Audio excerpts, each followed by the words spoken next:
Hello guys, welcome back to my channel. तर आजच्या व्लॉगमध्ये आपण सॅन फ्रान्सिस्को डाऊनटाऊन पाहणार आहोत. लास्ट व्लॉगमध्ये तुम्ही बघितलंच असणार, आम्ही नॅपा व्हॅली कव्हर केलं होतं. आम्ही आमची कॅलिफोर्नियाची ट्रिप सॅन फ्रान्सिस्कोपासून स्टार्ट केली होती. यानंतर आम्ही इथले बरेचसे डेस्टिनेशन्स कव्हर केले. तुम्ही माझ्या मागच्या व्लॉगमध्ये ते बघू शकता. काल आम्ही हॉटेलमध्ये चेक इन केलेलं आणि आम्ही हॉटेल डाऊनटाऊन एरियामध्येच घेतलं होतं, जिथनं आम्हाला हे सगळं इझिली एक्सप्लोअर करता येईल. आणि आज रात्री आमची टॅम्पासाठी परत फ्लाईट आहे. सो आमच्याकडे आज एकच दिवस आहे. आमच्या हॉटेलमध्ये आज ब्रेकफास्ट इन्क्लुडेड नव्हता, त्यामुळे आम्ही असं ठरवलं की इथल्याच एखाद्या इंडियन रेस्टॉरंटमध्ये ब्रेकफास्ट करायचा. तर आम्ही आलेलो आहे इथल्या रेस्टॉरंट एरियामध्ये. तुम्ही बघू शकता इतके छान छान कलरफुल इथले रेस्टॉरंट आहे आणि हे डाऊनटाऊन हिली एरियामध्ये असल्यामुळे इथे कार चालवायला खूप मस्त वाटत होतं. ब्रेकफास्ट करून झाल्यावर आम्ही असं ठरवलं की आपण रँडमली स्ट्रीट्स एक्सप्लोअर करू, कारण की परत लवकर इथे येणं होणार नाही. सो असंच आम्ही रँडमली स्ट्रीट्स एक्सप्लोअर करत होतो. सॅन फ्रान्सिस्को ही कॅलिफोर्निया स्टेटमधली एक ब्युटिफुल आणि व्हायब्रंट अशी सिटी आहे. इथल्या stunning views, historic landmark, technology, culture, इथली डायव्हर्स लाईफस्टाईल यासाठी हे शहर फेमस आहे. तसेच सॅन फ्रान्सिस्कोमधली हिस्टॉरिक केबल कार पण फेमस आहे, जी इथल्या स्टीप हिल्सवरनं अजूनही चालते आणि आम्हालाही ती बघायला मिळालेली. फिरता फिरता आम्ही आमच्या फर्स्ट स्पॉटला आलेलो आहे, ते म्हणजे द पेंटेड लेडीज.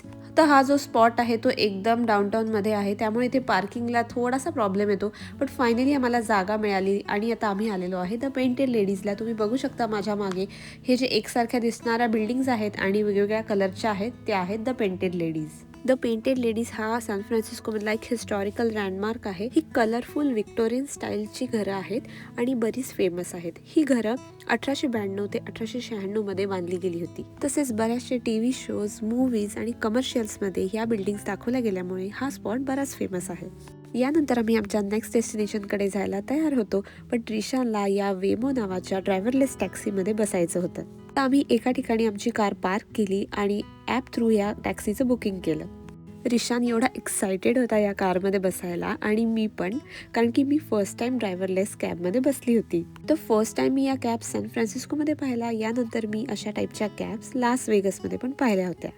तो ही robo taxi fully driverless taxi आहे. या टॅक्सीमध्ये रडार, कॅमेराज आणि अजून AI याचा वापर करून ट्रॅफिक आणि ऑब्जेक्ट डिटेक्ट केलं जातं, त्यामुळे ही सेफ आहे. मी या टॅक्सीमध्ये फर्स्ट टाइम बसली, त्यामुळे आम्ही शॉर्ट डिस्टन्ससाठी ही टॅक्सी बुक केली होती. आमची जी नेक्स्ट डेस्टिनेशन होती ती पॅलेस ऑफ फाईन आर्ट्स होती आणि तिथे पार्किंगचा प्रॉब्लेम झाला असता, त्यासाठीच आम्ही ठरवलेलं की ही ड्रायव्हरलेस टॅक्सी आज यूज करायची. ही रोबो टॅक्सी आपल्या नॉर्मल कारसारखीच चालत होती. इनफॅक्ट मी म्हणेल की आपल्या कारपेक्षा ही स्मूथ होती. ब्रेकिंग वगैरे खूप जास्त स्मूथ होतं. सो माझा ओव्हरऑल एक्सपिरियन्स या टॅक्सीमध्ये खूप मस्त होता.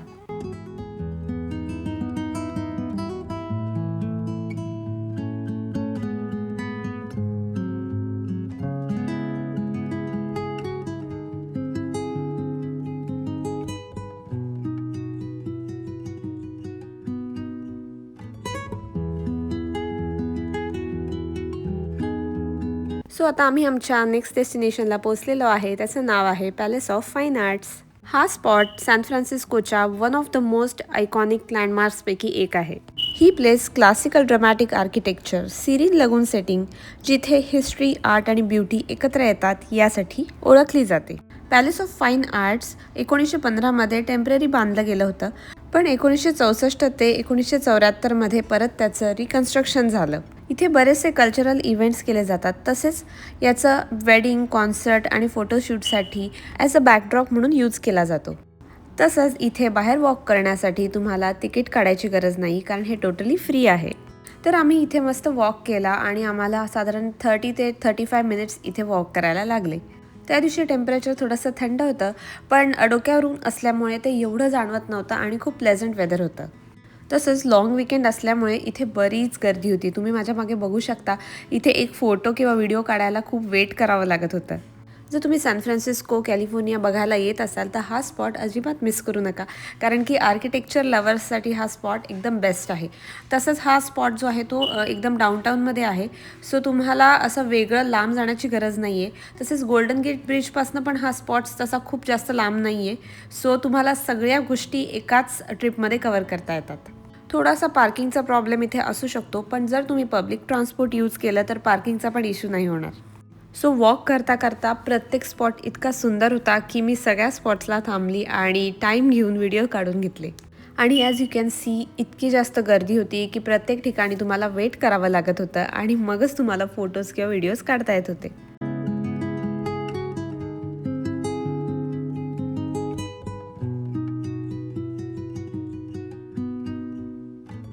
यानंतर आमचं पॅलेस ऑफ फाईन आर्ट्स बघून ऑलमोस्ट झालेलं होतं. यानंतर आम्ही परत वेमो कॅब बुक केली.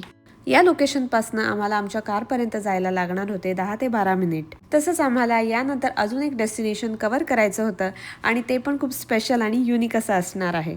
सो फायनली आता या प्लेसला बाय म्हणायची वेळ आलेली आहे आणि आता आम्ही वॉक करत करत वेमो कॅबसाठी जात होतो. आणि जाता जाता इथलं वेदर अजून थंड झालेलं, ॲक्च्युली विंडी झालेलं खूप.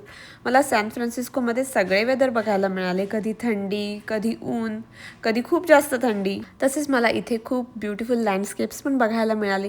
तसेच इथे मला वेगवेगळ्या टाईप्सची फुलं पण बघायला मिळाली. तर चला आता जाऊया आमच्या नेक्स्ट डेस्टिनेशनला, ते म्हणजे लोंबार्ड स्ट्रीट. तर लोंबार्ड स्ट्रीटला जाण्यासाठी आम्ही अलीकडेच थोडीशी कार पार्क केली होती आणि या स्ट्रीटवरनं वॉक करायचं ठरवलेलं. तुम्ही बघू शकता काही कार या लोंबार्ड स्ट्रीटवरनं जात पण होत्या, पण ही स्ट्रीट खूप नॅरो असल्यामुळे आम्ही ठरवलं की कार पार्क करायची आणि वॉक करायचं. सो गाईज, हा पण एक इथला one of the most iconic लँडमार्कपैकी एक असा स्पॉट आहे. इथले twisting curves, breathtaking view आणि पोस्टकार्ड सिनरीसाठी हा स्पॉट ओळखला जातो. तसंच तुम्ही वॉक करत करत या स्ट्रीटच्या खालच्या सेक्शनमध्ये आला की तुम्हाला असा झिगझॅग रस्त्यांचा पॅटर्न दिसतो. आय थिंक हे मला खूप आवडलं आणि हे युनिक डिझाईनसाठीच आम्ही इथे आलेलो. सो लोंबार्ड स्ट्रीट जिथनं वरनं स्टार्ट होते त्याच्यापासून 5 ते 6 मिनिटावर आम्ही आमची कार पार्क केलेली आणि तिथनं वॉक करत करत आम्ही ही स्ट्रीट बघितली. सो वॉक करत करत आम्ही आता खालच्या भागात आलेलो आहे या स्ट्रीटच्या आणि तुम्ही बघू शकता माझ्या मागे असा झिगझॅग पॅटर्न जो मी तुम्हाला म्हटलेलं. आणि क्लिअरली व्हिडिओमध्ये दिसत असेल की इथे खूप जास्त गर्दी होती. हा रस्ता क्रॉस करून थोडंसं पुढे आल्यावर मला हा झिगझॅग पॅटर्न दिसत होता. सो इथे मी खूप फोटोज आणि व्हिडिओ काढले.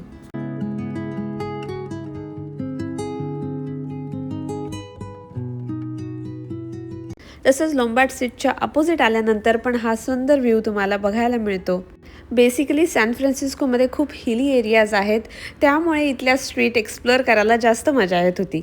हा होता आमच्या ट्रिपचा सेकंड लास्ट स्पॉट. यानंतर आम्हाला अजून एक स्पॉट इथला कव्हर करायचा होता. हा स्पॉट सॅन फ्रान्सिस्कोमध्ये सी लायन बघण्यासाठी फार फेमस आहे, ते म्हणजे पियर 39. सॅन फ्रान्सिस्को एक्सप्लोअर करता करता आता संध्याकाळ झाली होती आणि रात्री आमची इथून टॅम्पासाठी फ्लाईट होती.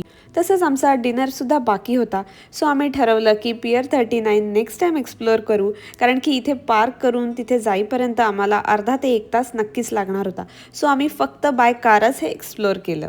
कारमधनं एक्सप्लोअर करताना असं जाणवलं की सॅन फ्रान्सिस्को खूप मोठा एरिया आहे आणि आपल्याला इथे एक्सप्लोअर करण्यासाठी परत यावं लागणार आहे. सो होपफुली नेक्स्ट टाईम हा स्पॉट आपण डिटेलमध्ये एक्सप्लोअर करूया. सो अशा प्रकारे आज आम्ही आमचा दिवस इथेच एंड केला. यानंतर आम्ही गेलो टॅम्पाला. असा होता आजचा माझा व्लॉग. कसा वाटला तुम्हाला? आवडला असेल तर लाईक करा, शेअर करा, सबस्क्राईब करा माझ्या चॅनलला. भेटू नेक्स्ट व्हिडिओमध्ये. तोपर्यंत बाय.